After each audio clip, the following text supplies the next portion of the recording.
Welcome, welcome, Wise Chat. It's Wednesday, August 28th. This is Wisecrack Live. Producer Henry here saying thanks for joining us. Get cozy, lick that stem, like that stream. We're going to go through some comments today and all kinds of articles and videos with Michael in just a moment. I'll be right back for you.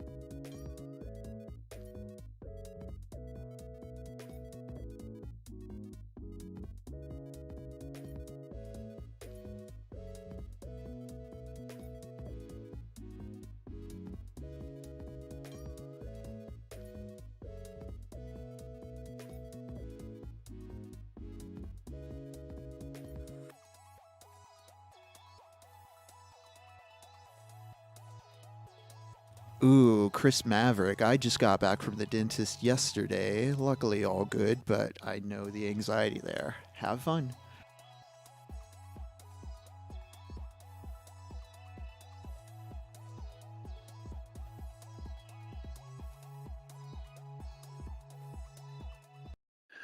Hey, what's up, everyone? It's Wisecrack Live, the only non-political cultural analysis stream brought to you by Mattress Firm, the company that'll help you sleep all night long. If you need help sleeping at night.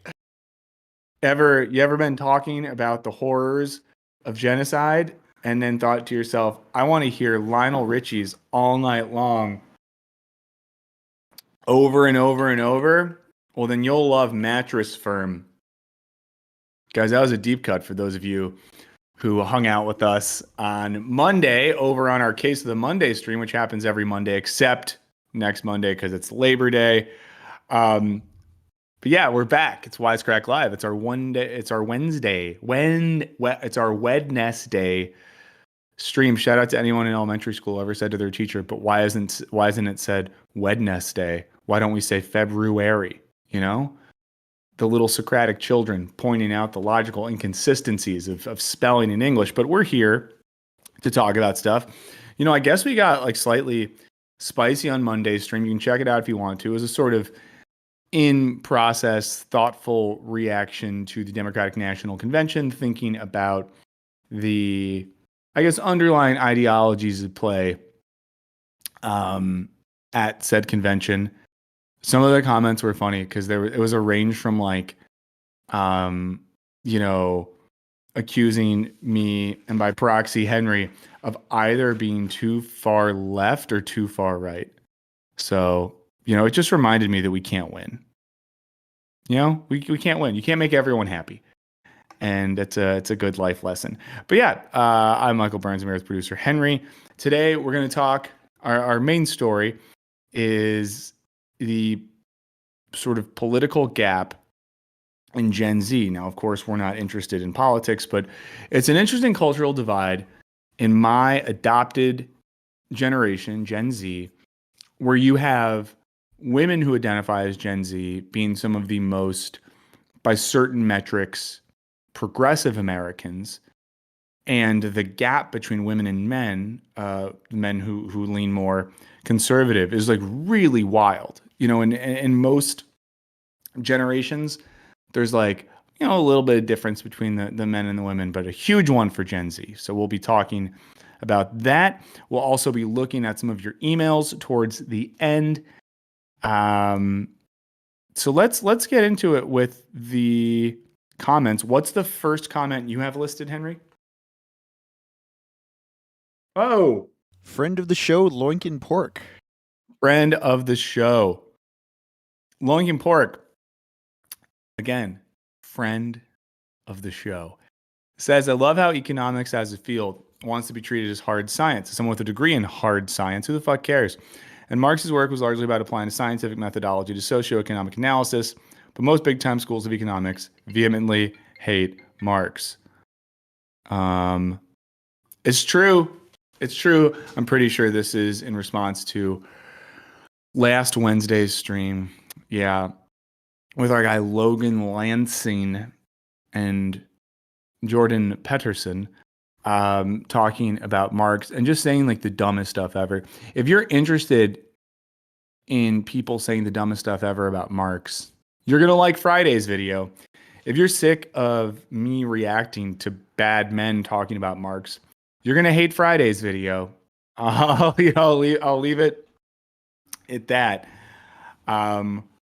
But also, Lincoln Park is correct. And I appreciate the comment. Friend of the show. This is from Summa Logica. It says, in professional academic philosophy, Jordan Peterson is a non-entity, except insofar as he is used as a model for informal fallacy training in lower division undergrad critical thinking classes. And there's a response here from Heinrich Hummel that says, that's why his audience is just random dudes online, age 15 to 35, not academics. He's a puffed up YouTuber with a prestigious job that has nothing to do with anything he wastes his time babbling about. He's a self-help guru who appealed to a niche audience and made him rich and prominent. Now, I'm going to say something. And this doesn't mean that anyone who isn't taken seriously in academia is dumb or bad, because there's so many problems with academia. But I will say that, like, it's important to note that some of these individuals, like Jordan Peterson and James Lindsay and our new friend Logan Lansing, these are all individuals whose arguments, whose rhetoric, whose work would not be taken seriously in an academic philosophy or political theory context. Now, note that I'm not speaking about Jordan Peterson's work on psychology, which clearly has been taken seriously in a, academic context because he was a professor there. But all the stuff these guys say about Marxism and postmodernism and contemporary theory and critical theory in the Frankfurt School, it's just like so. The reason I get so frustrated, y'all, is because it's so bad. It's so disconnected from reality, and they're arguments that wouldn't let an undergrad pass a paper. Wouldn't help an undergraduate write a passing paper. So, it's one of those things where it's like, I think about this too with some other popular people on YouTube who claim to be experts, in the areas of like political theory, philosophy, whatever. They're just people that aren't taken seriously. Like, you look at the people who were on Peterson's, podcast. Look at the people who feature James Lindsay. Look at some of the people featured on some of these prominent streams and things of that nature. Like, they're not serious people, to quote Succession, to quote Logan Roy. And they're not taken seriously by serious people. And I think that's something that I think that can be a helpful method of evaluating who we maybe should or shouldn't take seriously. This next comment is from Vil Marie Hernandez. Says, excuse me, good sir. I do some of my best crying at bars. Yeah, I said you weren't allowed to cry in bars. But that's not true. Who among us hasn't cried in a bar? If you've cried in a bar, shout it out in the chat. Also, like the stream if you haven't already. It helps us out a lot when you do. Here's a comment about our video on cities turning into Disney from Trevor. It says, nostalgia is history without the guilt. That line is incredibly poignant. Yeah, I was excited that we found that one. I'll say it again, guys. Nostalgia is history without the guilt. Because sometimes we're nostalgic for periods of history, especially here in America, that were really problematic. Longer comment from R. Brutch, who does security in Florida in the entertainment industry, perhaps for the place where I had my first experience in the underground processing office. They're a little surprised about the lack of mention and the role that social media plays in all of this. They say they're fine with the sanitized, safe, choreographed nature of theme parks. Where I see the problems when it spreads out beyond those limited experiences. When everything is curated, everything is monetized and controlled, I take issue because of the lack of freedom, the organic random thing that can happen. Ironically, the gaming industry thrives on the opposite.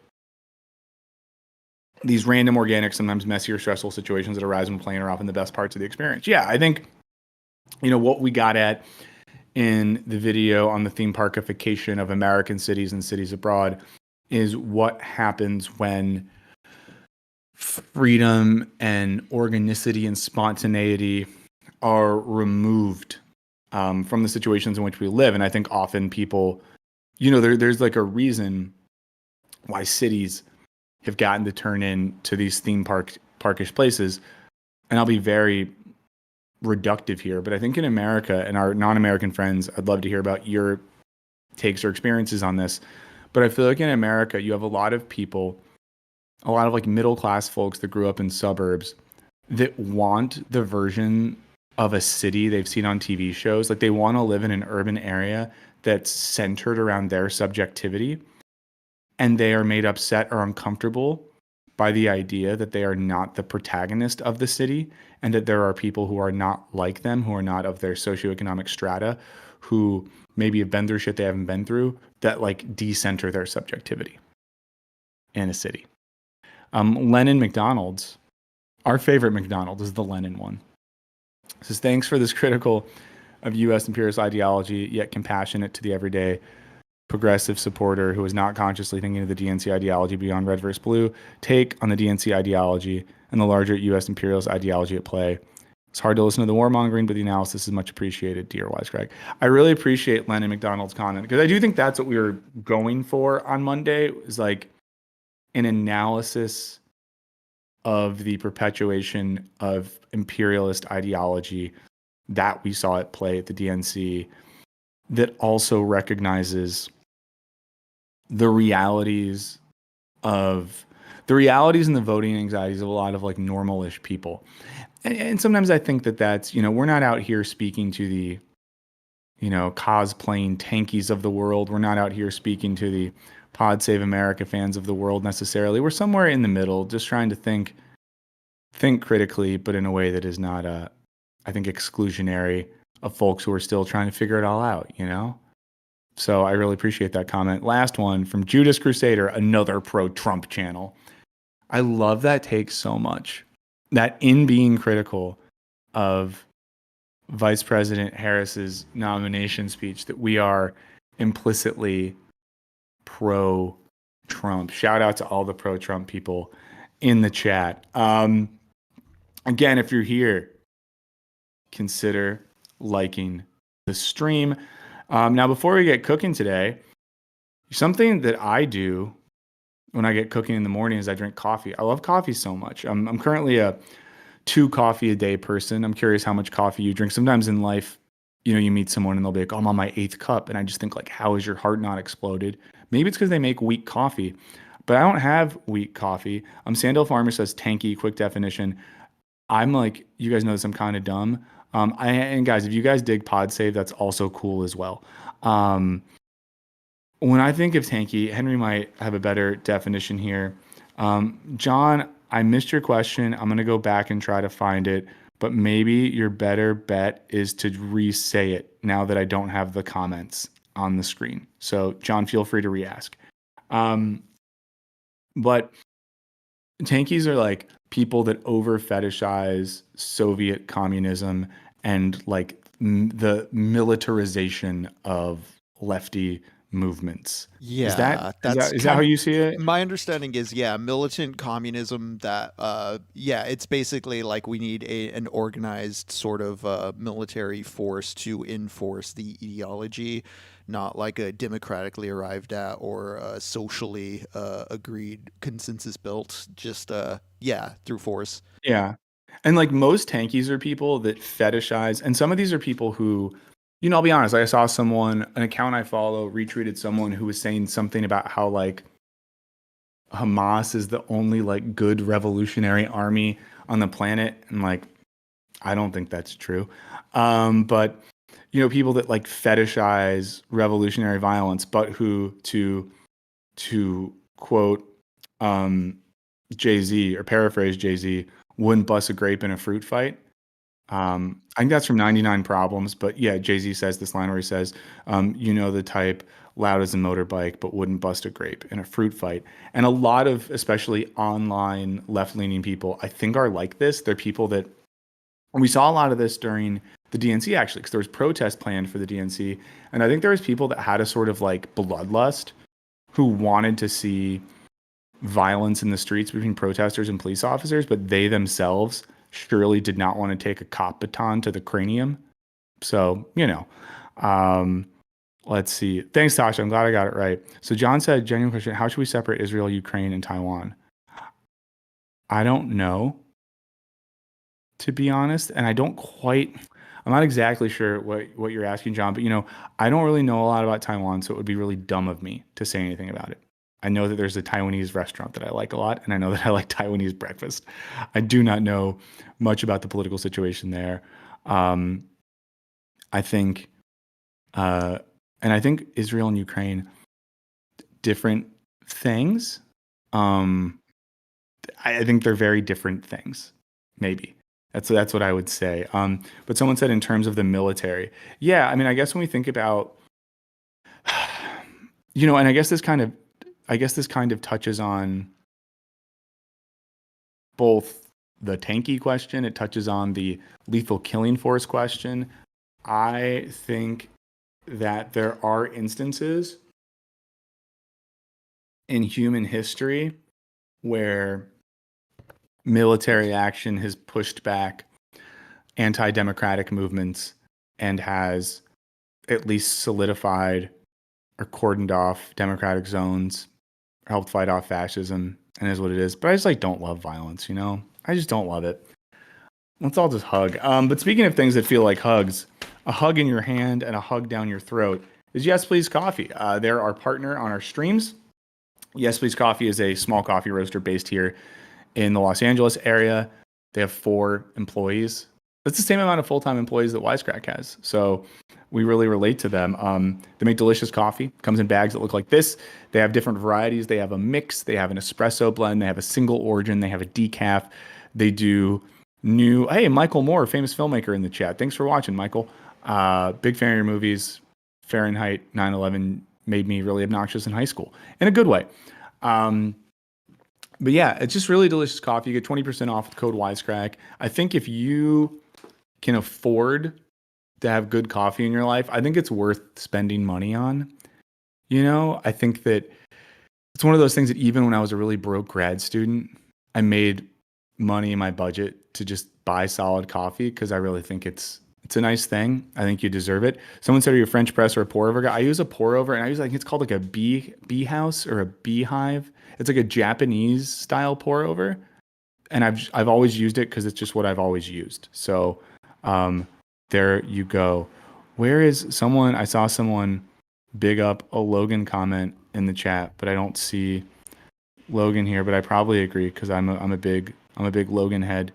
I guess I'll switch to live chat, not top chat, so I see everything. So I see everything you little freaks say.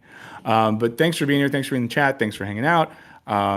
Thank you for liking the stream. Another reminder as well, you can email us at wisecracklive666@gmail.com. We're there for you. We would love to answer questions, give advice if there's anything we can speak on, things of that nature. So please do feel free to shoot us an email. We will check some of those out later in the show. Jello Shots gifted 5 memberships. We officially have a Lord of the Chat. Lord Jello Shots is our Lord and Savior. Shout out to Jesus Christ. So we want to talk about the situation with Gen Z politics. And where is actually the one thing I did want to find, Henry, is there's like that first article that shows just like the basic chart. It was the thing that like Hassan Piker was responding to as well. Is it? Let me see if I can find it real quick. Our worst case scenario, I think, is we could look at oh, here it is, the Pew Research Center survey. Hold on, I'm clicking that. And is this the one? It's not that one. Sorry, guys. I'm going to look something up because I know that, Hassan Piker tweeted it out, and he tweets a lot, though. So I'm going to see if I can scroll back and find it in his recent tweets to at least have a starting point. Let me see if I can do that. Okay, here we go. Yeah. So here, I'll send you this, Henry, and just as a sort of entree into the article. Okay, so Gen Z has a political gender gap. And so we'll pull up this tweet from Polling USA, which I think, the source is the New York Times. It's an interesting one because it shows generations. So you have the age gaps of 18 to 29, 30 to 44, 65 plus, 45 to 64. And what this poll shows is the sort of, there's the even line down the middle, and you see how men tend to support Trump at a bigger rate. Women support Harris at a bigger rate. If you look through a lot of these, like ages 18 to 29, the let's see, 30 to 44. I know a lot of us are in that gap. It's like almost even, with women leaning a little more towards Harris. But again, if you look at that, more people of that generation are, leaning left in that way. You look at 45 to 64, you have that, and that's like the boomery era, right? Or is that Gen X? I think that's Gen X. But they lean by this point, more, that is Gen X.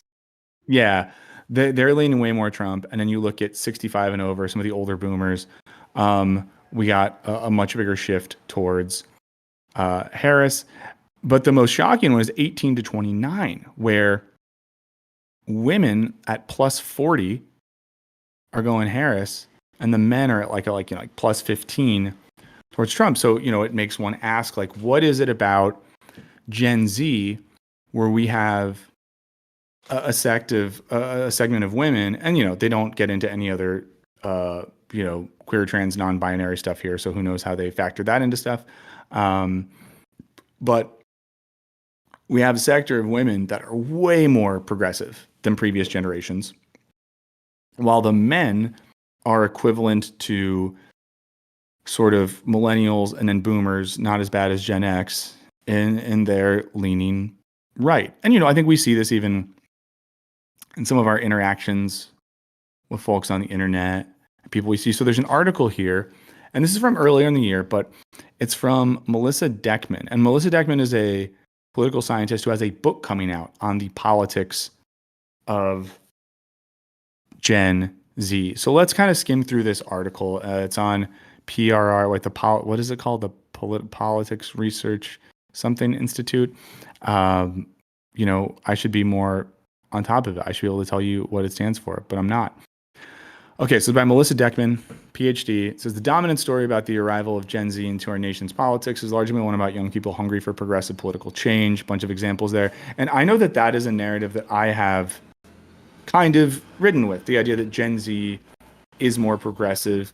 And my deep research for that is honestly like some of you all that I get to interact with via this platform who I know are Gen Z and have like really sick, cool views. One second. I just want to see something in the chat. Okay. Also from looking at TikTok, where TikTok tends to lean pretty hard, or at least my algorithm, you see like young college students talking about how like Lenin is bae or whatever it might be. But Deckman gets into how this might not be the case. So she writes, as the 2024 presidential election approaches, this narrative is being challenged. Some early polls suggest that Trump is threatening to close the gap with younger voters, especially young men. Scholars, including generational analyst Jan Twenge, points to data showing that 12th grade boys who are psychopaths. I was once a 12th grade boy. Agree. Talk about just a psychopathic group of people. 12th grade boys have identified as conservatives at a higher rate since Trump's presidency, a trend that Republicans like Missouri Senator Josh Hawley say is the result of the political left's alleged war on masculinity. Polls also find that the top concern for younger Americans is inflation and the cost of living, as it is for most Americans. Younger Americans are more likely to say they trust Trump to handle the economy. current lack of enthusiasm for Biden among Gen Z should not be mistaken for evidence of looming rightward shifts amongst this cohort. So it says that Gen Z adults, defined as Americans age 18 to 25, are more likely to identify as Democrats and Republicans, including men. They point out that the GOP brand is especially struggling with Gen Z women. I can't even imagine why Republicans and the GOP are struggling with women, because if I was a woman and was told that I'm only valuable if I reproduce a labor force, and that if I'm unmarried and don't have kids, I'm a pathetic cat lady, and that I should be subservient to a man, and that my genitals and reproductive organs should be controlled by the government, I would be stoked. Like if I was a woman, all those things would make me really love those guys. You know, when I saw people like Trump and JD Vance, I would be like, these are my people. So I don't understand that. And she goes on to write, aside from ideological and partisan labels, Gen Z Americans hold progressive positions on a wide range of public policies. They favor abortion rights. So, going back, also talking about how Gen Z folks are more politically engaged. And there's a chart here about online activism by generation. And the categories here are like encourage others to be active, follow the social media profiles of groups, liked or followed a campaign, posted an issue, signed an online petition. Seeing all these options makes me think that online activism maybe isn't real.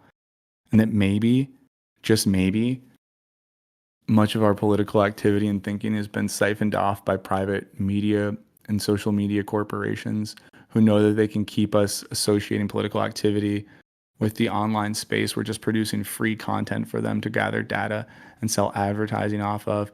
This also works for the government, because the more we're online, the less we're in the streets causing any real harm. And no matter how many petitions we sign or how many memes we post or how much we say the right thing on the internet, it has almost no real determinant effect on the material reality. Maybe that's the case. Maybe it's not. I don't know. Let us know what you think in the chat. Always like to hear what you all think. It says this coincides with the findings in her forthcoming book, which shows that, let's see, that progressive political causes are propelling younger Americans to engage in politics at higher rates.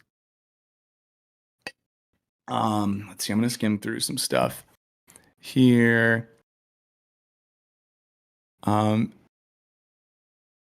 I just want to go down like the bottom, the last chunk of our article says the larger problem for Democrats is Gen Z's lack of enthusiasm for the upcoming election. A recent poll from Harvard's Institute of Politics finds that younger voters are less likely to indicate that they definitely plan on turning out to vote in November. Yeah. So I think that like between the two polls, it seems like, and there's other press coverage on this, and there's some other recent articles on this. There's a thing that we won't look up. There's an article in The Hill that's a little editorial that gets at this as well. Oh wait, is this the article I was looking for? Sorry. But yeah, I think that like, I guess as a starting point, I'm curious what you all think about this. I'm going to pass to Henry in a second because I'm curious what he thinks about this. In terms of thinking about online spaces and why young people that engage with the internet tend to lean more right. I'll give an example. What's the guy's name? Is Tim Dillon the name of the comedian? The comedian, right? Is that a guy? I think. Yeah. So I watched some Tim Dillon by accident, and was kind of shocked by how conspiratorial and right wing, and some of the stuff was like vaguely like anti-Semitic theories and stuff like that. But how a lot of that was couched in this sort of, tongue-in-cheek, I'm just like the transgressive guy comedy vibe. Have you watched any Tim Dillon before, Henry? I have not. So yeah, I watched them by accident. I think I fed some on my Instagram like Reels thing that I was looking at when I was pooping, and I caught up with some family recently, and have a male relative who was like, "Oh, I really like Tim Dillon," and this is a person who's like not who's younger, who I don't think of as very outwardly fascist, who isn't super gnarly politically, but they kind of just said to me like, all but it's not all serious, and he kind of just likes to push buttons, and he's just kind of like being edgy or whatever it might be. And there's a really good writer, Seth Simmons, or maybe Simons. I think it's just one M in his name. Let me look it up really quick. Yeah, Seth, I guess Simons. If it's Simons, is that the right name? I'm gonna share his newsletter, Substacky thing in the chat right now for you guys, because if you're interested in sort of like the politics of contemporary comedy, he's really good on this. But he's written on this before. But people like, let's say, Tim Dillon, who's a little bit gnarlier on like political issues and stuff like that, but still very popular amongst the younger set. Obviously, we talked about Theo Von, who broke our hearts because we watched some Theo Von talk to Bernie, and we were like, oh, maybe this guy's cool. And then he talked to Trump. Although the Theo Von and Trump thing was kind of funny because the main thing they talked about was how Theo Von used to just like mainline cocaine, and Trump found that very interesting. But amongst comedians, amongst some podcasters, some streamers, a lot of like health and masculinity type influencers, it seems like a lot of the main, I guess, like digital sources or communities where a lot of young men go to explore their identity formation tend to lean a little right. I feel like that seems fair. Yeah, you bring up the phrase identity formation, and I think that's a huge part of what's going on here in the sense that, like, we've never really reconciled with, like, our mid-century gender roles being, like, constructed by a market and sold to us. And, as the economy changes, we can't really afford those roles anymore. And because it was so asymmetrically, patriarchal and focused towards men, I think dudes have lost a lot of like old programming. I'm not in a, and when I say that, I'm not like sad for that or that loss. I think we do need to like reconstruct these things because like there do need to be cultural narratives for people to look towards. But I think in combination with of that, plus like Harris is a woman who is running for president. That's an aspirational narrative in itself, right there for women to look at in a way that I think a lot of dudes get resentful over because. I mean, in an individualist economy, we're all out to get each other. Yeah. So I do wonder, and this is something I'd be curious to hear in the chat, like where people went for their identity formation when they were younger, right? Because I know, I came of age in an era where when I was a teenager and for the first part of my college, we didn't have social media. I'm old. But there were TV shows that I watched very regularly that were very important to my identity. There was music I listened to and music magazines I listened to that were important for my identity. And I think because a lot of the music I listened to was either, I listened to a lot of hip hop music that tended to lean a little more like political. And I think for me, especially as a white person, it was important for me to like access perspectives that weren't my own, like listening to people rap at a young age about the influence of like Reagan on urban communities. Truly stuff I just wasn't thinking about in my day-to-day life. People talking about the effects of like the crack epidemic, things I wouldn't have thought about in my day-to-day. And I also listen to, some like indie and hardcore and experimental music where people in that community tended to be a little bit critical of society, or in kind of the punk world and the hardcore world, you have like elements of anti-fascism. I also was really obsessed, deep heads know this, with like Jackass and CKY and dudes being dudes and doing prank culture. That was very important to me. But none of the I guess like very few of the things in my pop culture arsenal were explicitly political. Some of the music I listened to had elements of that, but not a lot of the TV I consumed or the TV like shows I watched. It was more I don't know. There just wasn't a Yeah, ton of I'm that I was beat thinking over the head with. because of Alien Romulus and all the alien chatter going on the internet right now, I've been sort of revisiting the franchise kind of casually, watching the old ones. And like, I watched these all as a teen and a kid, and like, I accepted that, like, yeah, the corporation's the bad guy, but like, I never read that as like overtly political in the same way. Like, I see it now as an adult and it's obvious, but like, when I watched the first Alien, like the sex stuff went over my head as far as like the rape thematics and the face hugging and stuff. I was just like, oh, it's creepy and weird. Yeah. Um, but I guess all that to say was like when I was young, there wasn't a lot of options, let's say, for John. I did like Rage Against the Machine. One of my mentors on the track team gave me the advice of listening to Rage right up until you started a race, so that like you had that in your head. And a thing that he would do, I think his name was like, was his name Rob Huggins, maybe? But he literally told me that like when he was in especially like a cross country race, that he would just be screaming to himself in his head sometimes out loud, like "fuck you, I won't do what you tell me," from the Rage song, as like a mechanism of just being like super jacked up and intense. And I saw him a couple times, and I did this a few times. If you were like in a cross country race and you're like behind someone, and cross country is a relatively nerdy sport, and you're just like, "I won't do what you tell me," people get scared. So that was a fun thing to do. Someone brought up the Jerky Boys. Yeah, I guess like politically, the most reactive or problematic stuff that I remember from that age would, let's say, be, comedy made by dudes that would sometimes have a level of like veiled racism or homophobia that I don't think we were aware of at the time. That as, we got older, we were like, oh, that wasn't the best. Road Trip. Um, yeah, great movie. Some stuff happens there, but great, fun movie of I course. wouldn't call it great after I would revisiting say it.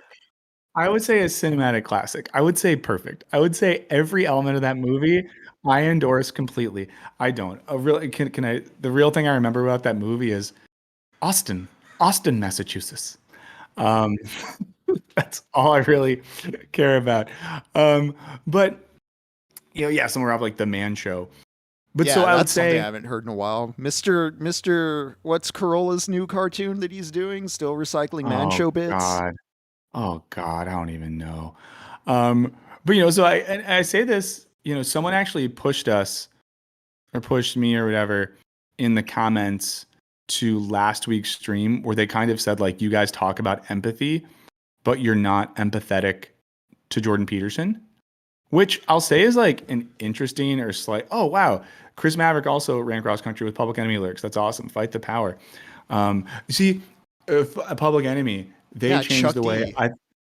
Yeah, they changed. They really helped me politically too because I remember the song where it's like, "I called 911 a long time ago," and like I think the chorus of that song is get up, get down." 911 is a joke and something like that. But I remember thinking like, why would they make a rap song about how 911 is a joke and cops are bad? And then like you think about it and you look into it and you're like, okay, okay.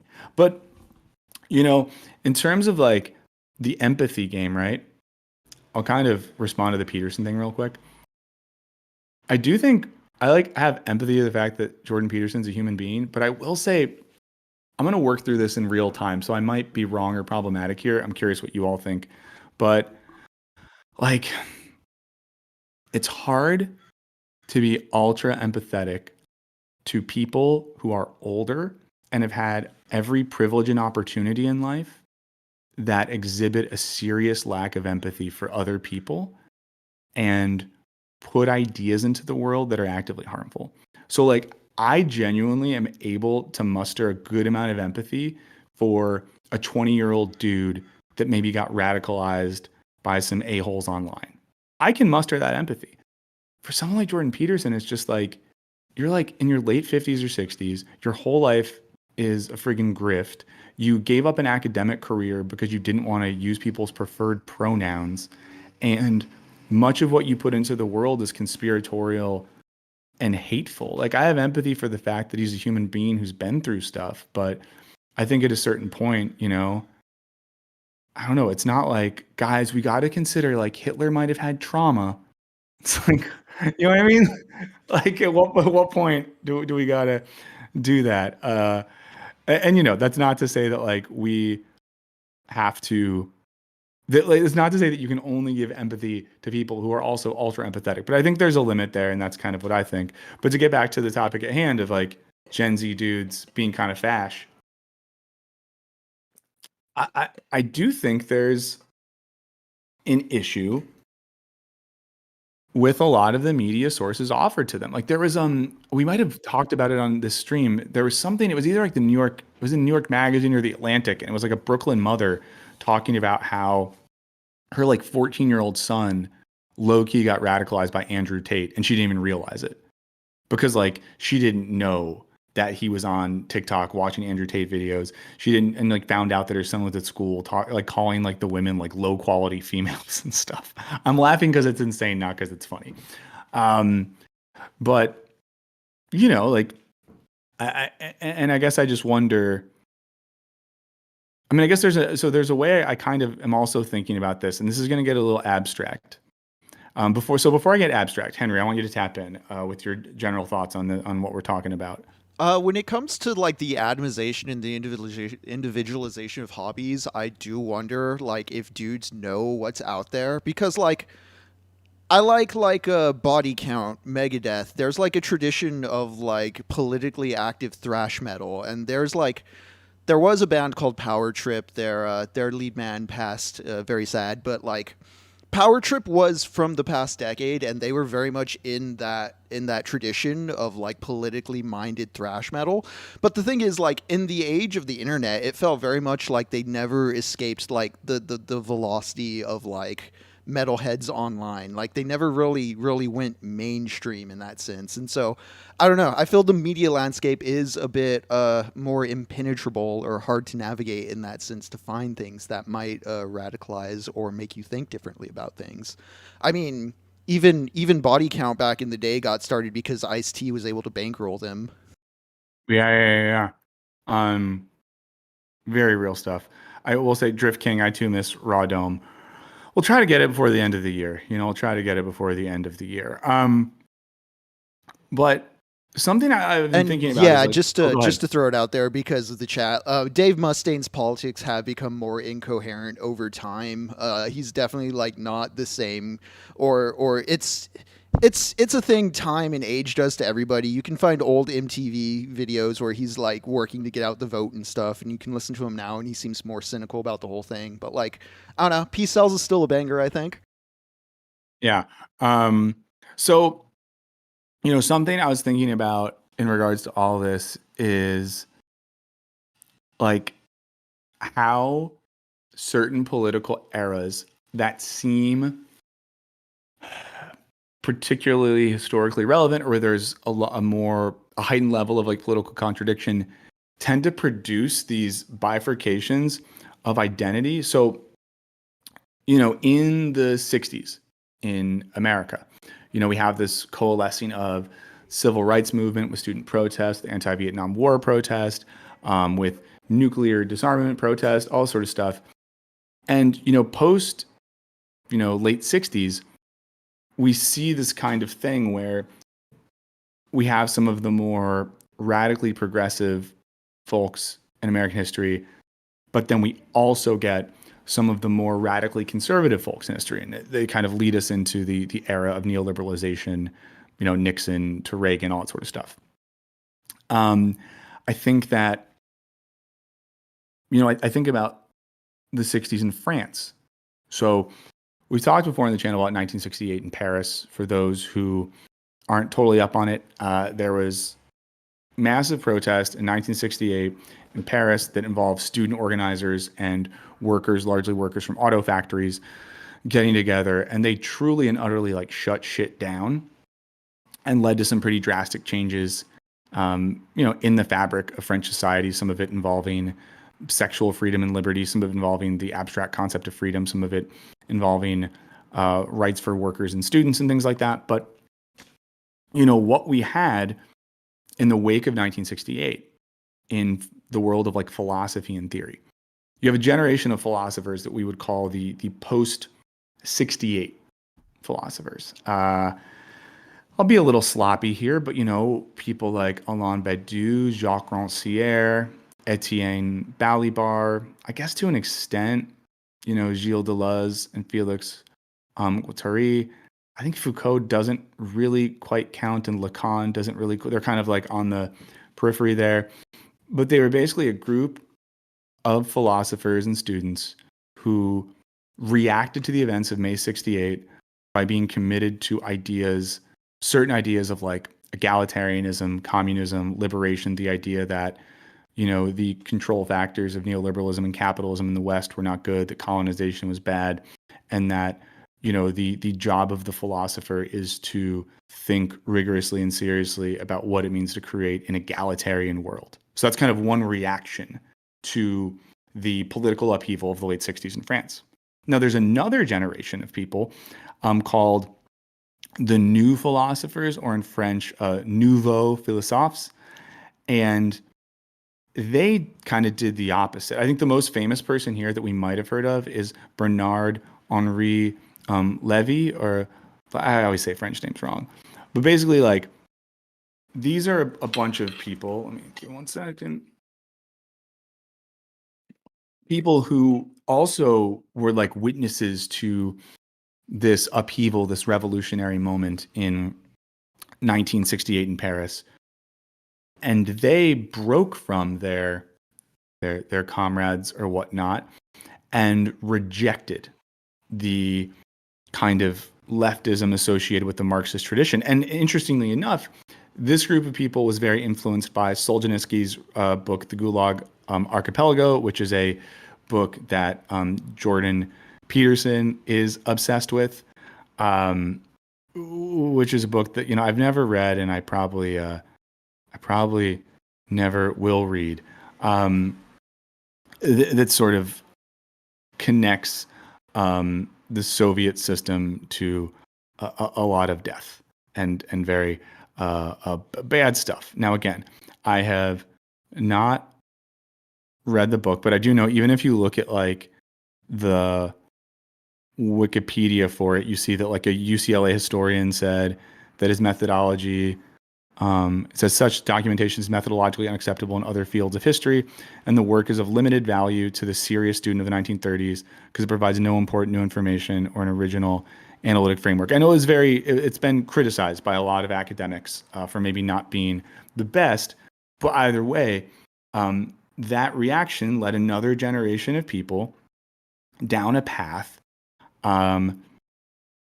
that was a lot more conservative, and we would say reactionary. Now, the philosopher Alain Badiou, and I'm just going to cook a little bit longer if that's cool. Let me know if that's okay, everyone. Awesome. I'm going to cook a little bit longer. Please do like the stream if you haven't already. But, Alain Badiou, one of the philosophers from the post-68 era who went down the pathway of, whether you want to call it Marxism, egalitarianism, communism, whatever it might be. And he's someone I've recommended before. If you ever want to read a philosophy book, regardless of whether you study philosophy or not, you could check out Badiou's book, Ethics, an essay on the understanding of evil. He wrote it for French high school students. French high school students must be really smart. But he talks about how when an event happens, and an event for him is a thing that happens politically or romantically or scientifically, or in the arts, that introduces some new truth, where something new takes place. So, to give an example here, like, to use this example of art, I would argue that when hip hop music first emerges, in the Bronx or whatever in the late 70s, early 80s, that it was truly something new. It was a new expression of music and art and creativity that emerged kind of, out of nowhere, reconfiguring things that already existed. And of course, when hip hop first emerges, people react to it differently. Some people are like, oh, this is good and awesome. And those are people who basically say, like, this event, this thing that happens is true. And I'm going to be faithful to that thing. I want to see where this goes. I want to experience and embrace this art form. You have other people who looked at hip hop and were like, this is just people talking. This isn't real music. They're just copying other things. There's no melodies. I hate this. I don't like how they dress, yada, yada. That's kind of like a reactionary view, right? They're reacting against the thing and saying, we don't want that. We want what we already had. There's two other types of reactions he talks about, those who obscure a thing and those who, what's it called? Like I can look it up in a second. So I want to get it right. Um, oh shoot, where are these? Okay, I'll find it in a second. Because you guys don't want me to just be Googling stuff the whole time, but maybe I'll do this. Faithful You are reactionary. bringing to mind, as far as like the history of metal and rock music goes, is I Mhm. feel there very much is a post hip hop retreat into rock music in sort of a racist way in certain aspects of the Yeah. culture, because Black Sabbath and Judas Priest to me are kind of like the two big founders of heavy metal, and one of Mhm. them was doing doomerist class related like gloom stuff, Black Sabbath, and Judas Priest, Mr. Halford was doing some pretty gay camp stuff right in the open. Hell yeah. Um, yeah, I mean there was there's a sample on an early I forget what album it is, on a De La Soul album, where they like interview someone talking about rap in the 90s and they're like, I don't know, man, it's just, and they use the term like N-words and they say it's just N-words talking. Um and there was even an era where I remember people would say I listened to everything but crap, rap and country. Um but all that to say is just to go with those two options, like being faithful to a thing or reactionary. And I think in a sense, we can start to use this to think about some of this gap in the Gen Z divide. We can think about this in every generation. It's not unique to Gen Z. I think it's maybe heightened in Gen Z, where, think about the events that have accompanied the upbringing of Gen Z. You have people who are very young when the 2008 financial crisis is happening, but they're still alive, right? Like this is affecting their lives. They're kind of in the tail end of the Obama era. They're coming of age in the first Trump era. They're coming of age at a time where, protest around the murder of Black people is way more in the public consciousness. A sort of either or between like Black people and the police or something, is emerging in society. Tensions about patriotism are being ramped up. Tensions about gender identity and sexuality are being ramped up. It's a period of time where I think like, a lot has changed in the past 10 years in the discourse, for better, for worse, whatever. And Gen Z's come of age in that. And I think you can almost think of it as like there are the people who see elements of like a new world emerging and, let's say, embrace that. And there's other people who see that new world and say, no, that's not true. What was is what is true.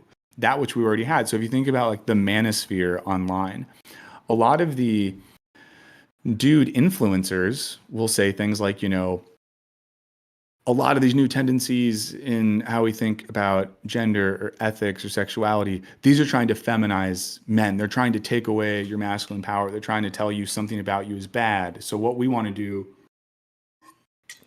is look backwards. And whether looking backwards is saying men of a previous era were stronger, whether it's like we got to eat like cavemen because that's how we're going to like regain this sort of thing, whether it's saying that we need to embrace like traditionalism in families where the woman's at home doing this and the man does this and you have to have lots of kids because that's how they used to do it. It's a way of finding and shaping identity by reacting against what is and longing for a version of what was, which even relates to the comment we read earlier about how nostalgia is a longing for the past without guilt, you know? Um, and then another thing that happens as well is normally if you're participating, I guess like if you're on this side of embracing the new, if you're a faithful subject, normally what you want to an extent is the destruction or the unraveling of what is to have something new, which means that you might be blaming if you are going to blame the world for things that are wrong, on prominently existing systems. So like if you are a younger person that came of age at a time where people were like, oh, we should just like all have healthcare, you might be thinking, um, you know, well, why don't we have universal healthcare? Oh, because of the healthcare lobby and their entrenchment in our political system, and that is bad. And maybe you worry about, bodily autonomy for women or trans people or whatever, and you think to yourself like, oh, well, maybe it's because of like a hegemonic patriarchal system embedded with certain financial interests that rules our political world, or something like that. Now, if you're reactionary, the bad guy is never the system. The bad guy is, think about the Reagan era, right? Who did they make the bad guys? Like women on welfare. And in many cases, it was implied that it was black women on welfare that were the bad guys. Think about today, something we talk about in a video we filmed this week. The fear of the migrant, the fear of the immigrant. They're the reason the bad thing is happening. And like, we talked about this on Monday, but with election rhetoric on both sides, it's not that like jobs are tough or the economy's down because of the role of money and power and the influence of Wall Street in our political infrastructure. It's like, oh, people from Honduras trying to find jobs are the reason that your rent's expensive. It's blaming some sort of other. And there's this there's an older piece from this is from like 12 years ago, but I find it kind of poignant. I'll share it in the chat. I'm just gonna like reference it a little bit. It's not something you gotta worry about too much. Please do like the stream if you haven't yet. We're getting close to 666, so why not? But this piece is talking about Alon Badju's response to some of this, the philosopher I'm talking about, and he says in this article, it notes that Badju dismisses the pop sociology of blaming the rise of the right on the poor and the disenfranchised French. He denounces the blaming of the poor French by the educated elites for all its ills and instead offers far more sensible and factual evidence for what seems to be the matter with France and by extension, other Europeans. And he basically, Badju here brings up that like blaming the poor, blaming immigrants, blaming the other becomes a way in which like the right can rise. And, he says that, and this is like in 2012, yeah. So this is from 2012, and Badju in this is critiquing Sarkozy, the old French president. But he says, the succession of restrictive laws attacking on the pretext of being foreigners, the freedom and equality of millions of people who live and work here, is not the work of unrestricted populist, but instead talks about a cultural racism that comes from the top and positions of power. And he also, in the essay being quoted here, critiques the left for doing the same thing. But I think that like what this piece gets at in quoting a Badju article on Sarkozy. And even in the same article, it gets into the, Bernard Henri Lévy. So for example, like in France, we know that they have like the, I'm going to get it wrong. Is it the veil law or the burqa in France where Muslim women aren't supposed to wear veils, and that was like a huge thing because there's a lot of Islamophobia in French culture. And this person Bernard Henri Lévy, like a new philosopher guy from France, sort of said that's good, and Islamism is this huge global threat. And someone like Badju said, you guys are just being racist to cover over what's actually going on in society.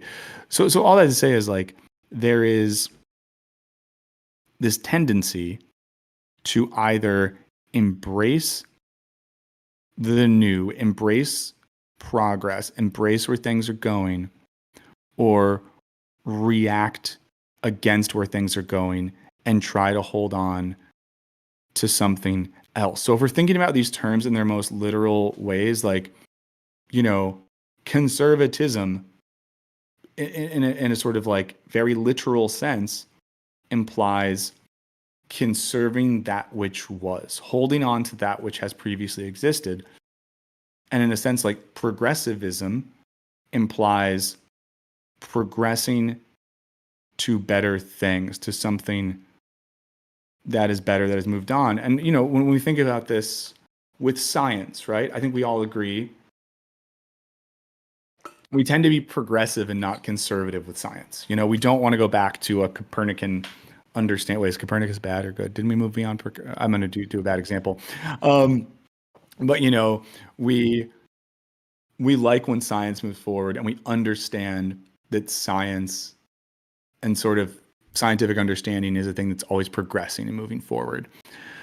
In art and media, I think those of us who like art and media, we want things to progress forward. In our own friendships and relationships, we want those things to progress and grow and become something new. As individual people, we want to grow and become something new. We want to be, I see this in the chat, we want to see what can be unburdened by what has been, guys, that's what we want. You didn't fall out of the coconut tree. And it seems to me like there's a sense in which it's being told or sold or whatever to younger men. And again, I really want like Gen Z opinions here. So if you're younger dudes, please let us know what you think. It seems like for Gen Z dudes, they're maybe being told that the progressive future is not for you. The future those people are offering isn't for you. It doesn't want you. It doesn't value you. It wants to take away fundamental stuff. In fairness, I was quoting the Al Jazeera article because it was just talking about a Alain Badiou article that was published in French. So, but, I don't know. If you're, I just wouldn't get hung up on that. The philosopher we're referencing is Alain Badiou, who's not Al Jazeera. Yeah, and I think that like someone brought up, the red pill thing, of course, but it seems like in a sense that is the case, and that is a version of what is happening. Gen Z is not millennial, different things. What's up, Julia? So good to see you. And glad you're back from your meeting. Sean says that fascism is the reaction to capitalism in crisis. We need to be unburdened by what has come before. Sadly, less and less coconut pilled, though. Yeah. But so I don't know. I think that's like my. Okay, so meme channels. I'm Gen Z, and I think there's a mistake with construing progressivism as inherently good. You can progress negatively in a society even with good intentions. Yeah, and I think meme channel 04, I think that in talking about progressivism the way I just did, I meant more like conceptually than literally what progressivism is in an American political context. To use the language that would be used by some of the French philosophers we were talking about before, I think that, they would use the language of like egalitarianism, and sort of the metric by which we can judge things is the metric of egalitarianism. Is society moving in such a direction that there is equality across the board? Someone said, let's see. Yeah, John says Gen Z here, the progressive future is being sold to us, but it doesn't exist. There's no future under capitalism. Yeah, and I do think like and to be fair, if we're using the logic of the French dudes, I'm talking about the French philosophers, that set would of course say that both options in American politics are reactionary and are conservative in a sense, in so much as like the Democrats and a lot of liberals in America, like they still have a pseudo theological commitment to sort of, what's the word I'm looking for? Like a theological commitment to neoliberalism, to the capitalist economy, to the beauties of big tech and the future of technocracy, to the joy of competition and business, all this sort of stuff. Like that's sort of all there. And I think when we talk about young people, being more progressive, I think the thing that I find most interesting, impressive, inspiring about young people isn't that they're coconut pilled. It's that you see more Gen Z people and this is, anecdotally, Ross Peterson, 10 membership gift, Lord of the Chat. Thank you so much, Ross. But I think you do see more young people being critical of systems of power, which is maybe interesting, maybe good. Who knows? But yeah, this isn't a thing where I think we're going to arrive at a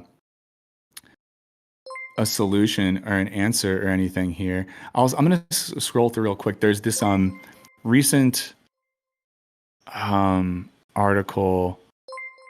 It's kind of about the woman who wrote that book about political ideology. I'm curious.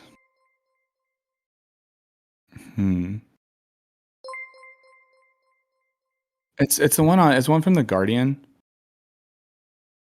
Yeah. Let's see. Yeah, so I mean, this one, it gets to some of the similar stuff. Like if you scroll down to, there's the partisan gap between young men and women almost doubled in the past 25 years. Yeah, again, like you look at the difference between the partisan gaps between men and women over a 20-year period. It is pretty insane, like how extreme that is right now. I wonder And then how there's much of this is what? attributed to, things like abortion rights and marriage and divorce rights having a much more tangible effect that women feel more immediately than men do. Yeah. Um, I mean, this is interesting too. There's this poll, like the beliefs of young men. And some of these are interesting. Like 65% of young men believe guys, and this is men 18 to 29, guys can have their reputation destroyed just for speaking their mind these days. So that's 65%. 61% think men should be represented and valued more in our society. And 51% say feminism is about favoring women over men. Interesting. I mean, but then again, 72% do acknowledge that white people in the US have certain advantages because of their skin color. But all of these middle categories sort of play into this idea that like things are harder for men or more difficult for men, or men aren't represented enough in society or something like that. But yeah, I think that, let's see. Yeah, it says Deckman surveys have found that Gen Z men are less likely than their female counterparts to say that racial equality is important to them, but 45% do believe it's important, including 52% of Black Gen Z men. And yeah, there's a poll here of like men and the percentage of them that support each presidential candidate, and white men lean Trump over and above everything else. But then there's the last section of this article under the subtitle, "They Don't Care." Says they don't care, Deckman said. In surveys, I asked them, what are you passionate about? What issues are critically important to you? And there's 20% gaps between young men and young women on everything. So it seems like maybe it's not even a reactionary thing. It's sort of an apathy or something like that. Yeah, as I brought up on the stream on Monday, if we continue, I mean, I think if Dems continue signaling like nothing but snark with no tangible policy, it's just gonna continue alienating voters. Yeah, and I kind of get that. I mean, I've been frustrated because my first election I participated in was the 2008 one, and I really do wonder where, the dream of universal healthcare has gone. Yeah. 1 second.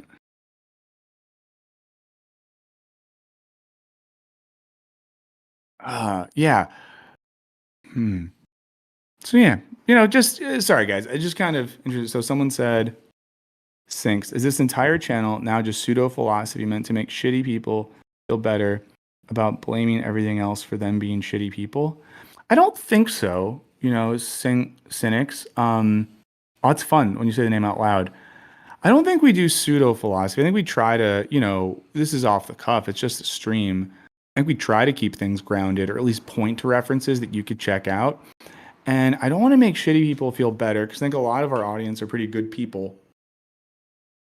I think our goal is more helping people understand or try to like make sense together um, of why things are the way they are, what the underlying logic is there, But I'm sorry if anything about what we're saying right now sounds like we're making bad people feel better by blaming other people. And I would say, if anything, I think like thank you, Clara, that the difference in, how do I frame this? To get back to that distinction I drew between, let's say, the post 68 philosophers in France and the nouveau philosophers, or whatever.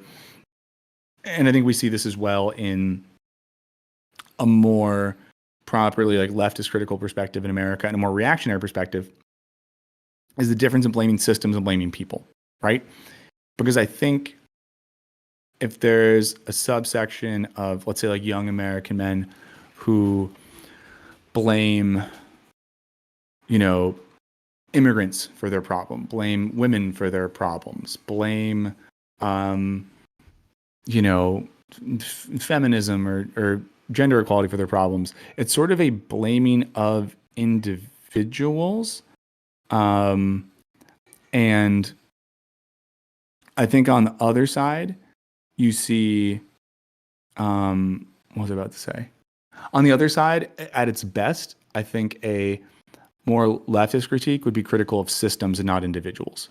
So in terms of like blaming people, I think the whole point, to get back to that question from cynics, would be that I think we're trying to always go a level deeper than blaming people, because that's pretty boring and easy. Henry Bemis in the chat's quoting the late great Michael Brooks and saying, "Be kind to people, brutal with systems." And I do think that is true. So I think like when, and we passed 666. So there we go. Says. But when we talk about things in this way, I think that the point would be, I guess it would be this. I'm only going to speak for myself here. I think scarier and more dangerous things happen when people turn their resentment against individuals and they scapegoat individuals. A lot of very bad things have happened historically when it's like, these people are the reason things are bad, right? I don't need to give you all the examples. You can think about them a lot. And Borgans, I do want to be your Gen Z teacher daddy.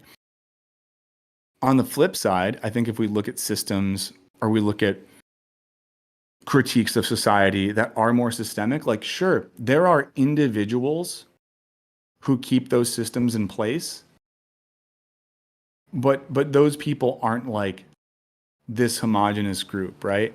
And the primary thing is like those systems. So I think you can say that, the healthcare industry is negatively affecting the ability of people in America to have healthcare. You can do that without saying like all rich guys in Connecticut are the problem. I mean, maybe they are, but you know what I'm saying? So I think there's a way to make sure at the end of the day we're thinking systemically, because then you have to think like, if we over focus on individual groups of people, all that does is shore up the ability of those with systemic power to keep that power. So yeah, and I think when we think about like the generational gap, right? I think an interesting thing I see happening, and this is me maybe trying to be empathetic towards the more reactionary groups of Gen Z men. I think that you have men of that generation who are feeling systemic problems, who are aware of, for lack of a better term, shit sucking in society. They're just being directed to blame that on people and not systems, by whether it's like health and wellness influencers or masculinity influencers, or, again, like even think about things like Prager University or the Jordan Peterson Academy or James Lindsay's online seminars, right? These are, pseudo educational mechanisms which then give you the fuel to continue blaming particular individuals, normally individuals from marginalized groups and spaces, rather than thinking systemically, rather than thinking about systems of power, you know? Um, so I guess that's why I can say there's what I can see space for having empathy for dudes in those spaces. And that's why I do think as well, like, again, if you're to get back to identity formation, if you're a youngish dude looking to find your identity in internet spaces, and correct me if I'm wrong, because I'm a little bit washed, so I don't know everything here, but it seems to me like there are a lot more options that end up being vaguely reactionary than there are that being a little bit more critical of systems and egalitarian. You know, if we're just thinking of streamers and influencers and things of that nature, a lot of the dudes who are very popular in the online influencing space tend to be pretty reactionary. Um, and when we think about like top tier, super influential dudes, I mean, I mean, I guess I'm wondering who is there besides like a Hassan Piker that's an influential figure on Gen Z men who does it? Yeah, FG Signifier has awesome manosphere bits. I went down an FG Signifier rabbit hole yesterday. I'm very glad I did. Yeah. Um, but I'm wondering, this is like a genuine question. I'm wondering, you know, who are other folks that are streamers or content creators that do literally fighting straw men? I'm leaving. Okay, bye. Um, Someone says yes, but that includes this channel. But does that mean you think this channel leans into right wing radicalization? Um, and then someone said the systems of power sponsor the bullshit Michael is talking about. Hi. But yeah, who else is out there? Someone says FT Signifier. I think FT Signifier is awesome. I'm unaware of how much like influence FT Signifier has on younger dudes, and I only say that because he seems like he's like my age or something. I'm like in Where the gaming space, so I feel like this is more micro targeted towards me. Also, I've aged out of being a young man, but like Eye Patch Wolf and Wooly come to mind as far as like Let's okay. Players, and the two best friends were kind of a fun thing to follow when that was going. But yeah, I don't even get targeted by like Fresh and Fit or Tateism or anything like that anymore. Uh, Hmm. Yeah, I mean that's the thing too. I don't get targeted by this stuff. Who's who's Aiden Ross? yeah, there's Aiden Ross is a streamer. Another thing to consider is like for the reactionary or the right wing or the capitalist side of this all, they need to continue selling things. They need to keep the grift going. So, whatever solutions they offer are going to be in service of perpetuating a sale. It's not going to make you feel whole, it's going to keep that alienation going. Yeah, Matt, I would love to do something with FD Signifier. I don't know him. I have no idea if he knows who we are. People have like said that before, and I'm always just like, yeah, that would friggin' rip. Someone said Climate Town should be bigger. Yeah, Climate Town, that's a very sick channel. Um, let's see. Yeah, Cody had some more news. But again, like, I don't know how many 19-year-old dudes are watching Cody and being like, Right. that's my guy. A lot You of know what I like mean? Like, Yeah, oh, go like ahead. a lot of the positive like male figures I can think of, I know because they're like in the fighting games community or they're doing like let's plays or they're in the video essayist community. It still feels very like micro targeted. Yeah. I mean, and again, like, that's why Hassan has that influence on younger men because he is like also a gaming streamer and is like younger and cooler. Because I mean, I'll just speak, I think that people like myself and people who are much more famous, like let's say Cody from Some More News or FT Signifier, older and like just not as like cool as some of these younger folks, you know? But yeah, and I do think as well, like there's also this thing with a lot of the online, oh, that's good to know, John. That and what's the word I'm looking for here? Johnny Harris. Yeah, but again, like I don't think Johnny Harris. I don't think there's like 18-year-olds who are like Johnny Harris is my fucking guy. Um, Fuck, what was I about to say? But yeah, Henry brings this up. I think the other thing just to remember as well is like, you know, a lot of, I even think there's people who flirt with vaguely like more progressive ideas in the streaming and influencing space just to monetize it, you know? Uh, and I think one always has to ask this. Oh yeah, is it Leah? Leja Miller is awesome. Her videos are so good. But I mean, I think that's a part of this as well, is that, there's so much money in appealing to young dudes.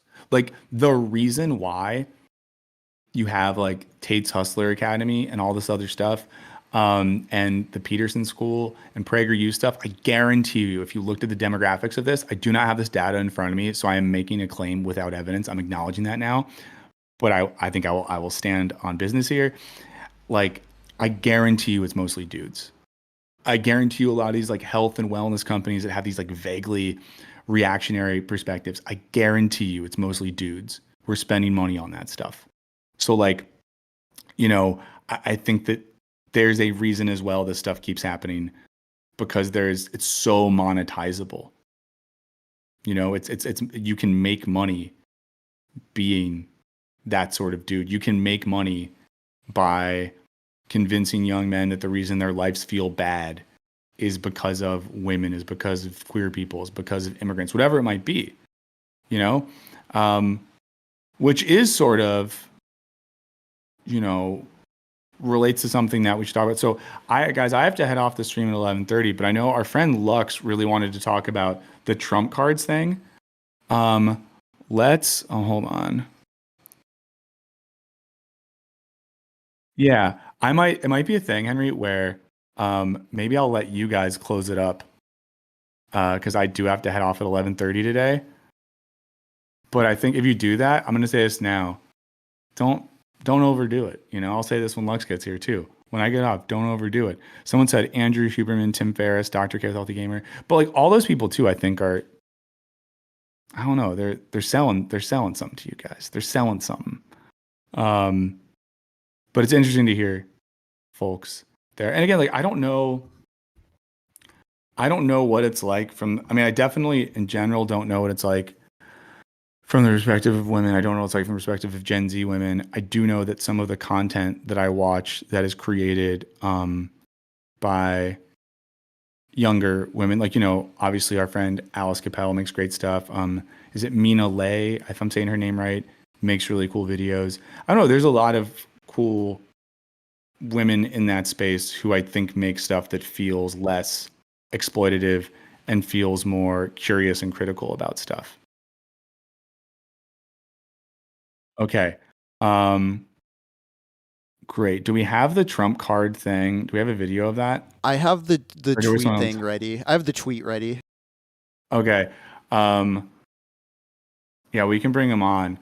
But guys, keep sharing thoughts on this. I realize we don't have time to get the emails now, and I'm really sorry. So we'll do a mega email thing next Wednesday. So please do hit us up at Wisecrack Live 666 if you have thoughts on this. Please leave comments. And before we get into Lux, just one last reminder while I'm still here. We do have a partner on our streams. That partner is Yes Please Coffee. Everything I say on the stream is fake. I don't believe in anything. All I care about is the tiny kickback we get if you get Yes Please Coffee. The like $1 or less that we get every time you order Yes Please is what keeps me on my hustle and on my grind. So, shouts to Yes Please. But seriously, if you're a coffee drinker, hit up Yes Please, use code Wisecrack, you get 20% off. It helps our show out and helps you out because you get to drink dank coffee. So our friend Lux is coming on. Lux is going to cook for a little bit about Trump cards. We can watch. I don't know if many of you have seen the video. We can pull it up and show it. But Trump has cards coming out. Lux wants to talk about it for a bit. So we're going to let him talk about it for a bit. Oh, did it turn my video off when I switched rooms? I guess so. There's me. Let me turn my hat. Actually, I have a new hat. Hold on. Do I have my new hat accessible? Listen, we're on limited time because we got to end the stream early. So Okay. did you want to talk about your hat or do you want to talk about Trump cards? The hat is really good, but let's talk about Trump cards. Henry, do you want to just play the video? Can we just do that? Yeah, because without the video, everything I have to say will be gibberish, more so than usual.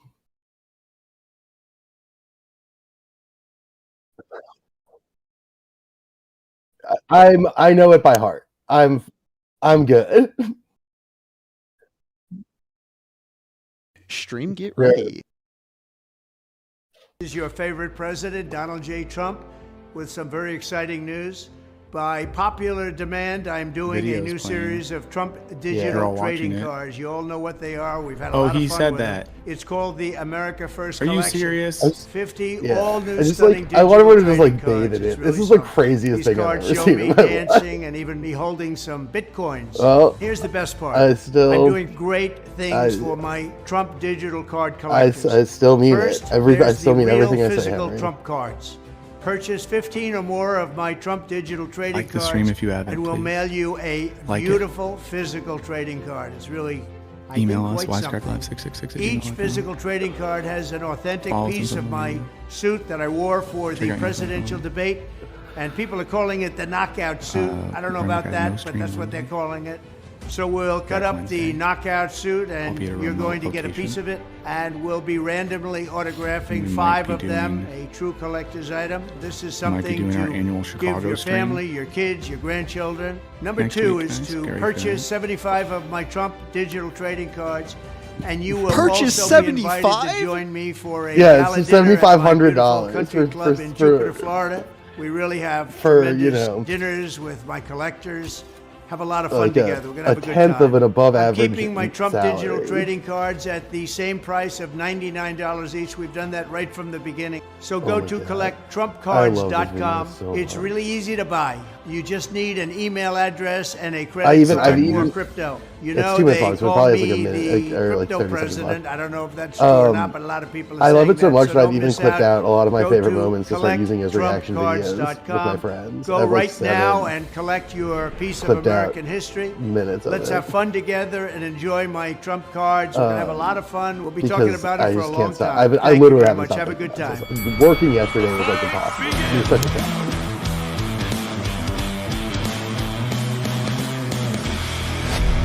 All right, Henry, tell me when the people can hear. Okay. Cook for a bit. This is the funniest shit I've seen in my whole ass life. Okay, so here's the thing about this. Obviously, there is like this insane grift angle of like a scrobbling weird old man who like doesn't understand how to appeal to anyone whose campaign is sort of floundering and doesn't really have an angle, right? Like this is the same guy who used his first major campaign ad buy to purchase ads in Florida, a state he's almost guaranteed to win. But then he put out this video. So Alley Cat tells he had another version of this earlier that was also kind of funny. But what makes this one transcendent and so beyond anything that's ever happened, in my opinion, is that it's basically a Tim and Eric sketch down to some of the direction and composition. Whoa, I'm looking crazy on the stream now. But yeah, it's like a Tim and Eric sketch that like is better than the vast majority of Tim and Eric sketches. Yeah, no, I know. I know he did cards before, but the video was never was not this. This is transcendent. There's little things like if you watch old Tim and Eric sketches, you'll see David Liebehart and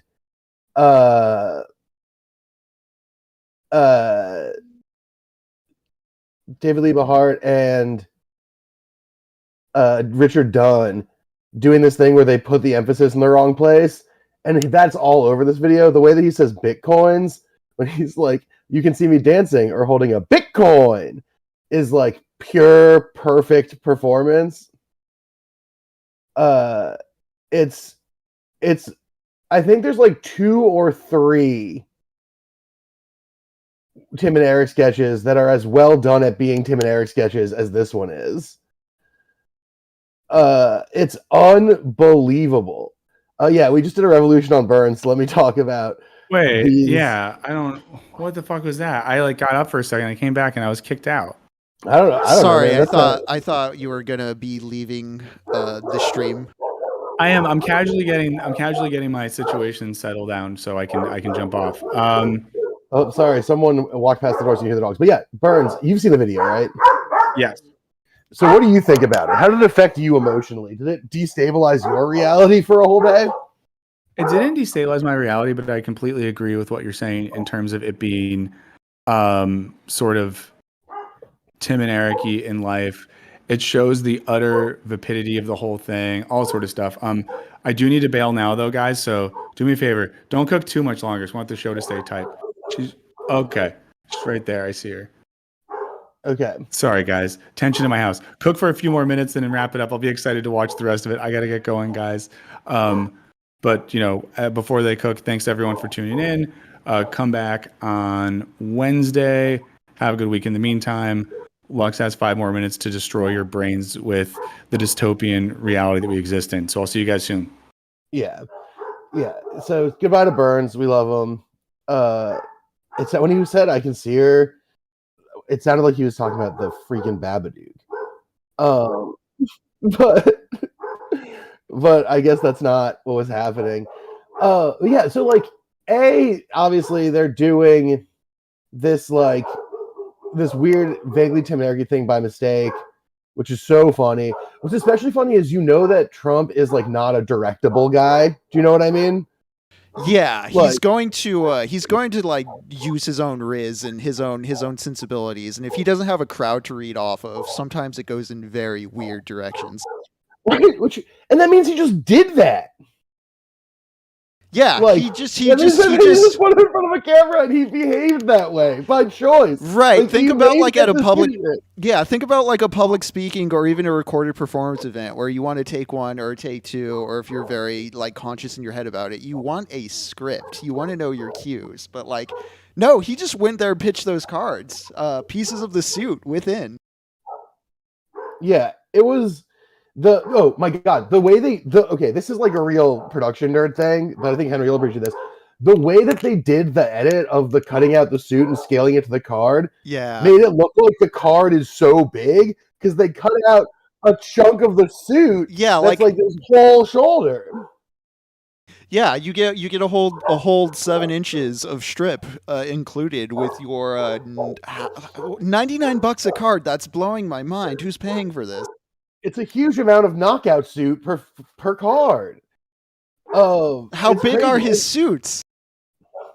Yeah, and he did the whole well, maybe he's a David Byrne type. He wears huge suits. But yeah, he first of all, not smoking weed on the stream. This is a tobacco present. Thank you very much, Alexa Power. I'm responsible. Sorry if you can hear my dogs, by the way. Someone's building a retaining wall in our backyard. Not randomly, we asked them to do it. But the dogs, as Henry is aware of, are very reactive, and so knowing that is they're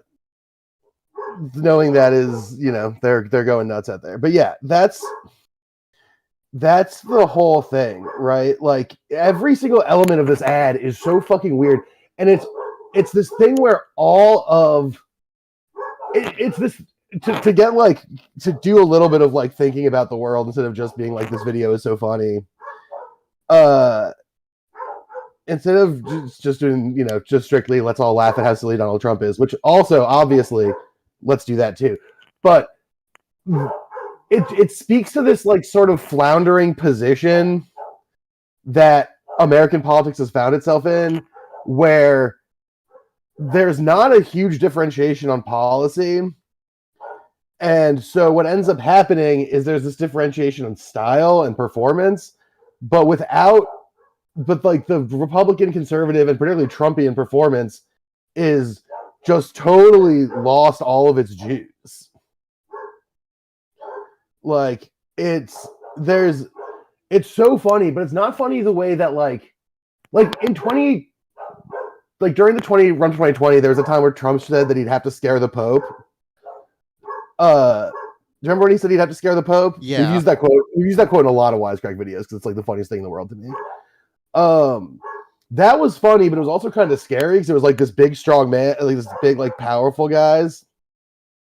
There was this big, strong, powerful guy like threatening stuff, but instead now it's like someone who said that. Daniel Watson said now it's just fucking this small time weird grift that you'd see on like a bad YouTube channel, like New Modern Woke Crack or something. That it's so disempowered and so juiceless. It's so fucking funny. It goes from feeling like a position of power to a position of like begging, basically. Yeah, it's an old man who doesn't know what he's doing or what to do. Like, who doesn't know like what he's reaching for. He's just scrobbling. He's like when I like go and do like bouldering stuff and I've done like 2 or 3 walls and I'm on the 4th one and I'm like, oh, I'm so tired, I have no idea what to do. He's like that, but that's his whole life. Edward asked in the chat, yeah. Yeah, Edward Ask is totally right. They have to gamify this. That's the next move. They have to make this into a CCG.